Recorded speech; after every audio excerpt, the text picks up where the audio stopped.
I'm 11 years old. I'm the founder of 10studentkids.com. And if you like this video, don't forget to smash the like button and share this video with as many people as you can. And if you are not subscribed to my channel yet, do it. And press the notification bell too so that you don't miss any of my videos. So without any delay, let's get started. And today, we are going to do JavaScript functions part 2. So this is the JavaScript functions part 2. Okay, so and without any delay, let's get started. Dab. Okay, so today we are going to do 3 chapters: call, apply, and closures. So we'll get to know about the method call, we'll get to know about the method apply, and then we'll get to know about closures. Quite cool, right? Let's get started. Method reuse. With the call method, so there's a method named call. You can write a method that can be used on different objects. So we can write a method that can be used on different objects. So for example, we have a method named full name in person object. So here we have a person object and we have a full name method in it. Okay, so like we have a full name method, so we will be using the call method. We will be able to use the full name method on like different objects like person 1, person 2, or any object. Okay, so all functions are methods. All functions are methods. In JavaScript, all functions are objects methods. How? Let's see.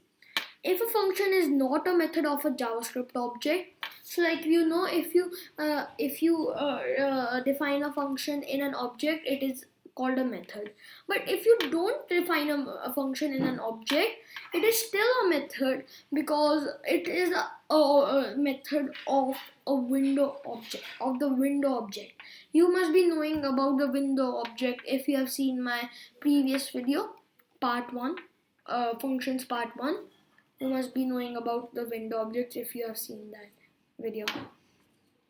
Okay, full video. Okay, so if a function is not a method of a JavaScript object, it is a function of the global object. Like it is a function of the global object, so it is a method of the global object, as it is like window object is also an object. So all the functions we defined are methods. The example below creates an object with 3 properties: first name, last name, and full name. So here full name is a method, but we are saying it a property. So here we have created a person object, and in that we have made a first name property, its value is John. Last name property, its value is Doe, and full name property, its value is a function, and in that we are returning this dot first name plus space plus this dot last name, so it is returning the full name. And if we call person dot full name, we will get John Doe. So let's check, and we printed the value of x, that is like in x the value the returning value of the full name method is coming, and we are printing x, so John Doe was the return value, that's why John Doe is coming. Okay, so the this keyword. So the this keyword, we have reached the this keyword once again. In a function definition, this refers to the owner of the function. So like in a function, the this keyword will refer to the owner of the function. What the owner can be anything. Okay, so it refers to the owner of the function. In the example above, this is the person object that owns the full name function. So this means that this dot first name means this is referring to the owner, that is the person object. So person dot first name, this dot first name is equals to person dot first name, and person dot first name is first name, this first name, and its value is coming over here, that is John. Okay, So in the above example, this is the person object. So this is referring to the person object. So like the person object owns the full name function, right? That's why it is referring to the person object. In other words, this dot first name means the first name property of this object. So the first name property of this object means like this object, here we have an object and its first name property. So of this object, first name property of this object. Okay. Read more about this keyword at JS this keyword. So if you haven't seen my this keyword video, do check it out. It is very informative. Okay. The JavaScript call method. So now we are on the main part for what we have started this chapter. The call method. The call method is a predefined JavaScript method. So the call method is a predefined method. It can be used to invoke call a method. Invoke means call. So it can be used to call a method with an owner object as an argument or a parameter. So it can be used to invoke a method. So it can be used to invoke a method with an owner object as an argument. So using the call method, you can specify the owner object. So like if you only have to give the whatever like owner object you want, that you have to give as a parameter or argument, whatever you say. You have to give it as an argument, and the method's owner object will be the object that you have given in the call as a parameter or argument. So with call, an object can use a method belonging to another object.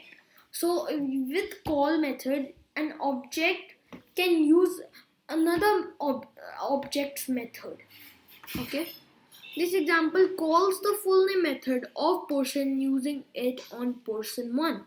So you see here's a object person. Okay, and there's only full name and we are accessing this dot first name, but there's no first name in person. Okay, so there's no first name in this object, right? Okay, and there's first name and last name in this, and first name and last name in person 2 also. So there's first name and last name in person 1 and first name and last name in person 2. And over here what we are doing, person dot full name. So we are calling person dot full name dot call. So we are using the call method person 1. So using this statement we are doing the person dot full name method. So the full name method of the person object, its owner is person 1, and we are making the owner of it person 1 using the call method. So it will return John Doe because first name, and so like person 1 is the owner of the full name method, and first name and last name of it is John and Doe. So it is returning first name plus space plus last name. So John Doe is coming. So if I had, instead of person 1, if I had given here person 2, then Mary Doe is coming because person 2 is the owner object of full name, and first name property of it is Mary and last name is Doe. That's why Mary Doe is coming. Okay. This example calls the full name method of person using it on person 2. So I just showed it in the example.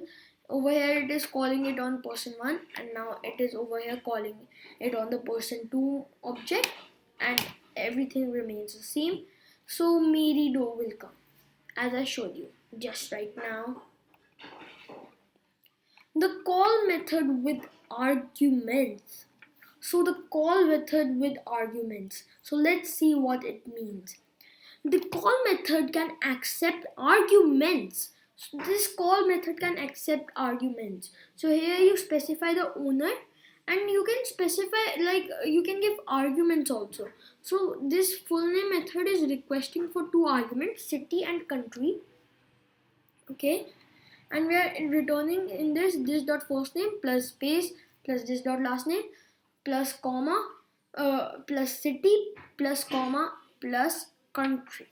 So like Oslo we are passing and Norway we are passing in the call method. So like over here with the object owner object. So like here we are specifying the owner object of the full name method, and then we are passing Oslo and Norway. So this full name method will get Oslo and Norway in this now. Okay, so let's try it. Okay, so if we don't give Norway, then it would come John Doe, comma Oslo, comma undefined, because we have not specified what the country is, and we have not specified the country, and it does not get any value, so it is giving undefined to it. Okay. So we are calling the full name method on person 1. That's why John Doe is coming. If we are just given person 2 over here, Mary Doe, comma Oslo, comma undefined is coming. Okay. So this chapter is done, and now we are on the next chapter. That is the JavaScript function apply. So you see, this is so much of interesting stuff. Like with the call method, you can like specify the owner object. So you're specifying the owner, though the method is defined in an object. Like the method is defined in an object, and you are making its owner some other object. So if some other object is the owner of a method, though that method is defined, so like person 1 is the owner of full name, though full name is defined in person. So this is quite cool, right? Apply is also a bit same, but they are like a bit of major differences that you need to see in this chapter. So let's take a 30 seconds break.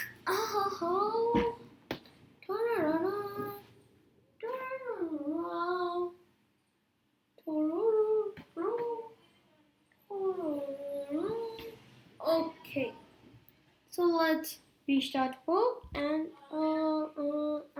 okay. Method reuse. So method reuse. With the apply method, you can write a method that can be used on different objects. So this is the same statement that we read in function call. The JavaScript apply method.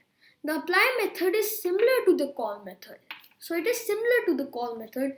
In this example, the full name method of a person is applied on person 1. So the full name method of person is applied on person 1. So like this is a full name method of person, and it is applied on person 1. So the same thing till now, but you will see differences ahead. Okay, so the same thing. We are just doing apply over here. If we did call, still nothing would have changed. Okay, nothing has changed. Though I'm clicking run again and again. Okay, now the difference between call and apply. So you must be raising the question in your mind. What is the difference between call and apply? Here it is. The difference is the call method takes arguments separately. So you must have seen in the end, in the last example, we saw that it takes arguments separately. But the apply method takes argument as an array. So you have to give arguments as an array in the apply method. This is a minor difference, but it is a difference. The apply method is very handy if you want to use an array instead of an argument list. So apply method is very handy if you want to use an array instead of an argument list. Okay. The apply method with arguments. So how do we use apply method with arguments? The apply method accepts arguments in an array. Okay, so here we want city and country. So we have given the arguments, but we have given them in an array like this. Okay. Okay. And if we wanted to do the same thing with the call method, we could have done like we could have changed this apply to call, and just we could have removed these brackets, like square brackets, and it is the same thing. I am running it again and again. It is the same thing. Okay. Okay. Compared with the call method. So how you can do it with the call method? I just compared it with the call method. Let's see how he compares it. Same thing he does. He writes call over here and no brackets over here. So try it, and if we run it, it's the same output. Okay. Simulate a max method on arrays. So simulate a max method on arrays. So let's see what does it mean. You can find the largest number in a list of numbers using the math.max method. So like here we have a list of numbers and we are doing math.max. It will return 3 because the maximum number is 3. Okay, 3 is coming. Since JavaScript arrays do not have a max method, you can apply the math.max method instead. So using the apply, you can apply math.max on JavaScript arrays. So like you are doing math.match.apply null, so you don't want any owner object, and you are passing this 1 2 3, so this will also return 3. So like you see, using the apply method you can call the math.max method on an array also, though the arrays do not have a math.max method of themselves. Like math.max.apply null, so we don't want any owner object stuff, and 1 2 3 in brackets. Okay, so so from this array the highest value is coming. 3 is the highest value, so 3 has come. The first argument null does not matter. It is not used in this example. So the first argument null, instead of null, it could have been anything because it is not used. So like if I do empty string, then also it is fine. If I do like if I give any number, then also it is fine. Like if I give an empty array, then also it is fine. If I give like math, so if I write math over here, then also it is fine. Okay, so this does not matter. Okay, these examples will give the same result. So I showed you with math also it does not mind. This first argument does not mind because it is not used in this example. Okay, so this will also return 3. Okay, so like try it, run 3. Like another example, math.max.apply empty string, then also it is giving 3. Okay, a number, then also it is giving 3. Okay, so the first argument does not matter in this example, so it could be anything. Now we are on JavaScript strict mode. So in JavaScript strict mode, if the first argument of the apply method is not an object, it becomes the owner object of the invoked function. So in non-strict mode, it becomes a global object. So when I read this chapter myself, this line didn't mean anything to me. I was not able to understand this line.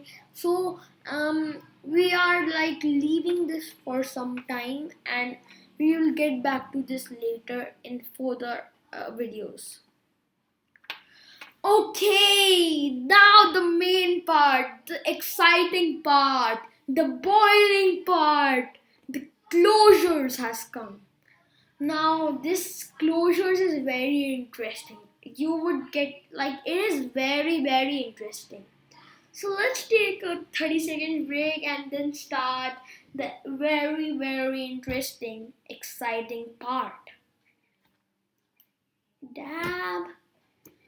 Ooh.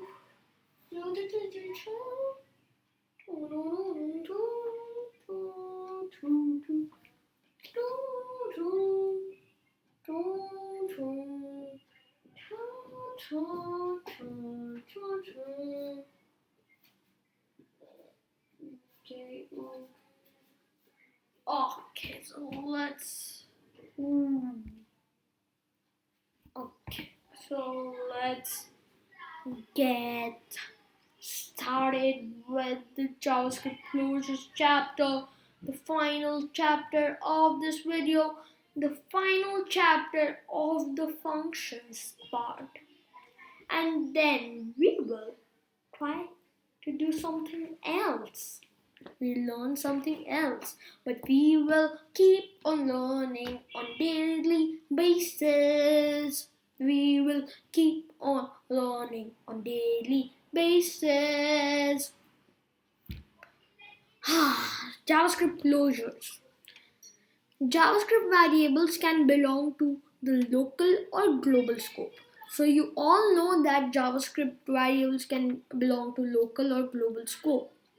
Global variables can be made local with closures. So global variables can be made private or local with closures. Okay, so let's first recap on global variables. A function can access all variables defined inside the function like this. So all variables defined inside the function are local variables. Okay, so like a function can access all variables defined inside it like this. Okay, click me. 16 is coming because here its value is 4 and you're doing a into a, to so 4 into 4, 4 8 12 16 is coming. Okay, but a function can also access variables defined outside the function like this. So if a variable is in outside the function or is in global scope, then also we can access that variable. Okay, click me, same output. If I change it like 5, so 5 into 5, 25. Run, click me, 25. Okay, I was feeling like sneezing. In the last example, a is a global variable. So in this example, a is a global variable. In a web page, global variables belong to the window object. So the global variables belong to the window object. Global variables can be used and changed by all scripts in the page and in the window.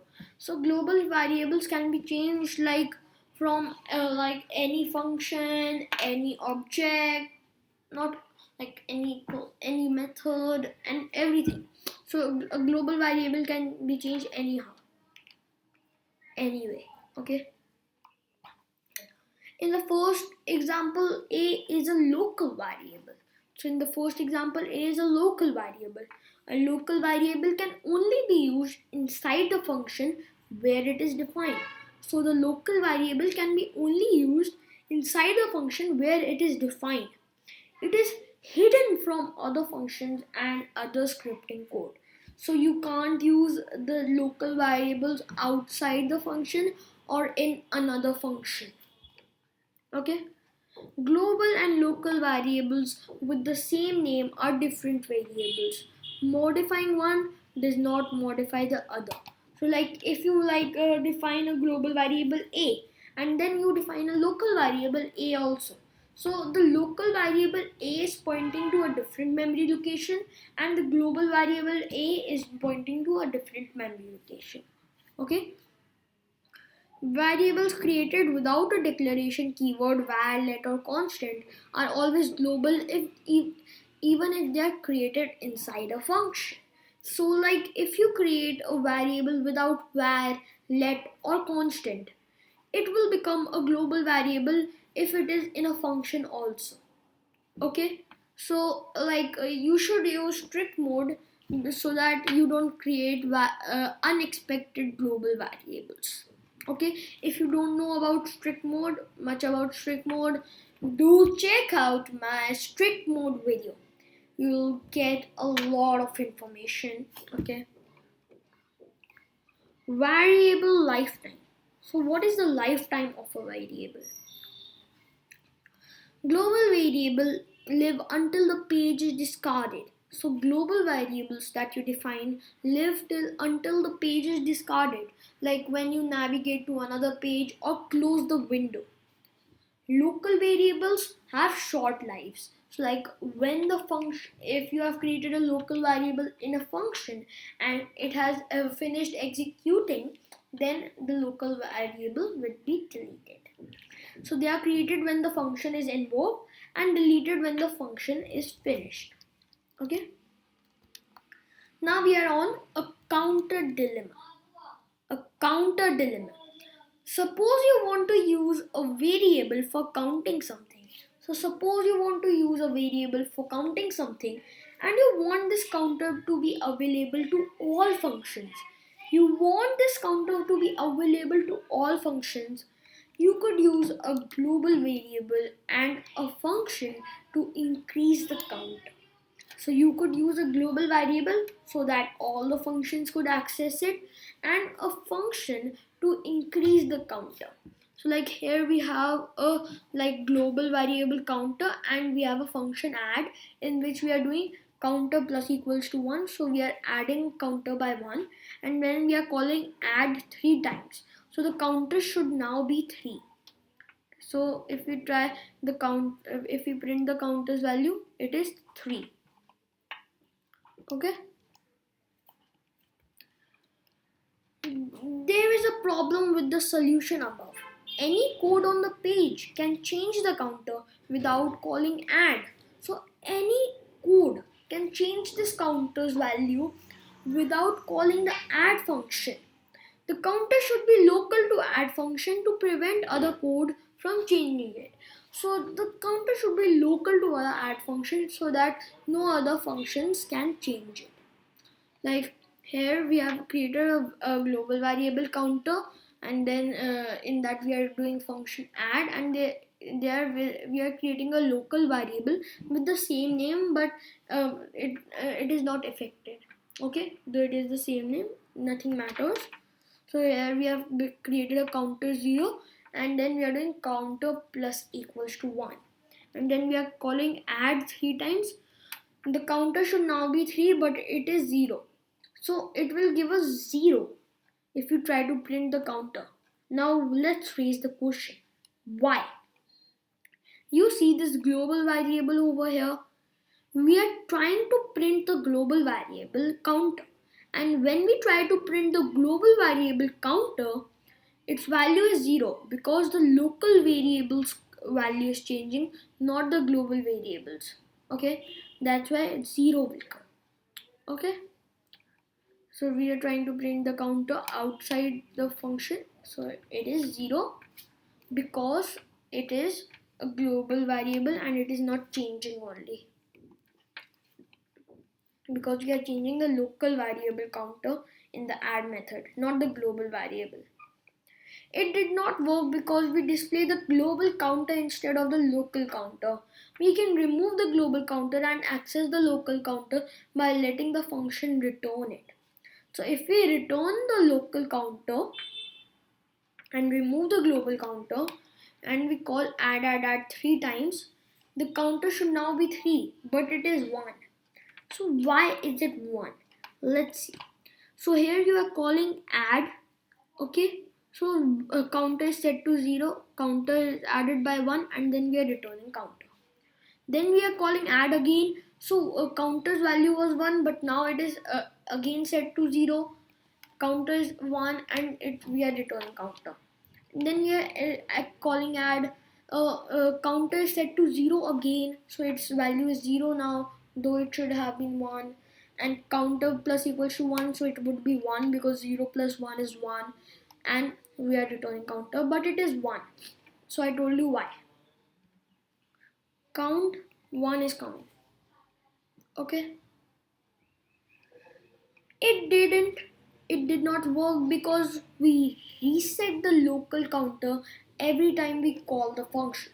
So we reset the local counter every time we call the function, right? A JavaScript inner function can solve this. So a JavaScript nested function or an inner function can solve this.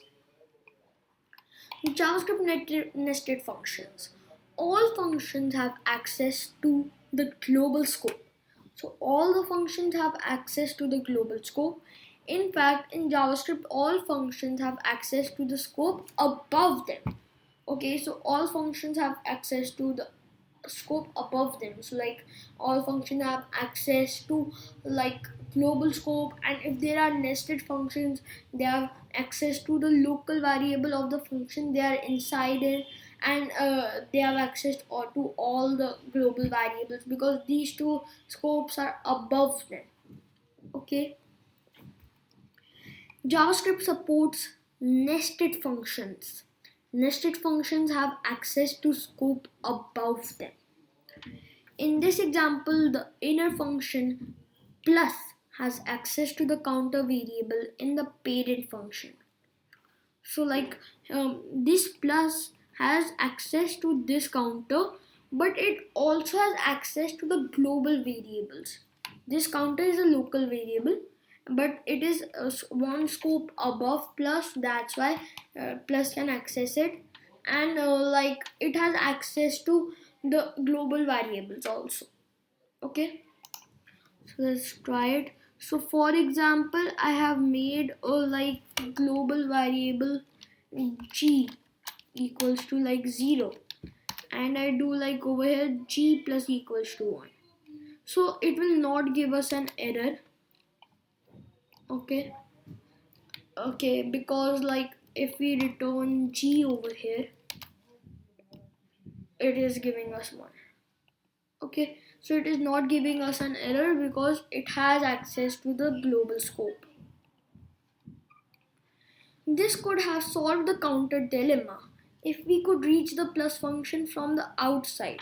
So we could have solved the counter dilemma if we could have called plus outside the add function, but we cannot. So the counter dilemma has still not solved, has still not been solved. Okay, we also need to find a way to execute counter equals to 0 only once. So we need to only execute counter equals to 0 only once. We need a closure. So the main point of this chapter, okay, the core of this chapter, closure.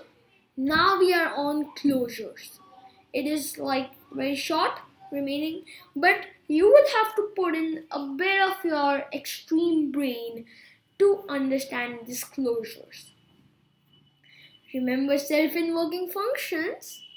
Remember self-invoking functions that we did in functions part 1? What does this function do?